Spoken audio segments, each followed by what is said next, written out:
Hi. അപ്പം ദേ same tiffin box, same സ്ഥലം. ഇതെന്താ പിന്നെ ഫുഡിൻ്റെ വീഡിയോ ആണോ നിങ്ങൾ ചോദിക്കും. അതെ, വേറൊരു ദിവസം ഡ്യൂട്ടിക്ക് പോയപ്പോൾ കൊണ്ടുപോയി ചോറും കറിയാട്ടോ. വേറൊന്നുമല്ല, ഞണ്ട് പരട്ടിയതും മത്തി ഫ്രൈയും പിന്നെ എന്താ അച്ചാറും കേട്ടോ. അപ്പം കഴിഞ്ഞ ദിവസം ഒരു വീഡിയോ ഞാൻ കണ്ടായിരുന്നു. ഇങ്ങനെ ഒത്തിരി മുളകൊന്നും ചേർക്കുന്നില്ലേ ചേച്ചി എന്ന് ചോദിച്ചു എനിക്കൊരു മെസ്സേജ് വന്നിട്ടുണ്ടായിരുന്നു. അങ്ങനെ ഒത്തിരി മുളക് ഞാൻ ചേർക്കില്ല, കാരണം പിള്ളേരും കഴിക്കുന്നതല്ലേ. അപ്പോൾ അവർക്ക് ഞാൻ സെപ്പറേറ്റ് ഒന്നും ഉണ്ടാക്കില്ല.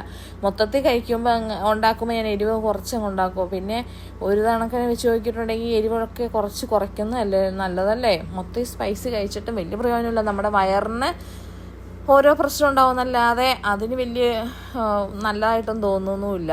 പിന്നെ ശരിക്കും പറഞ്ഞു കഴിഞ്ഞാൽ ഈ മത്തിയും ഞണ്ടൊക്കെ നമ്മൾ കൊണ്ടുപോകുമ്പം എത്ര കൈ കഴിയാനും ഒരു മണമായിരിക്കും അല്ലേ. എന്നാലും അതിന് ഡ്യൂട്ടിക്ക് പോകുമ്പോൾ വേറെ ഉണ്ടാക്കാനൊക്കെ മെനക്കെട്ട പണിയല്ലേ. അപ്പം ഞാൻ നമ്മുടെ വീട്ടിലുണ്ടാക്കിയത് കൊണ്ട് അങ്ങ് പോകുള്ളൂ കേട്ടോ. അല്ലെങ്കിൽ തന്നെ നമുക്ക് ഒന്നിനും സമയം ഇല്ലാത്ത ഓരോ ഓട്ടപ്പാച്ചിലല്ലേ എല്ലാവരും.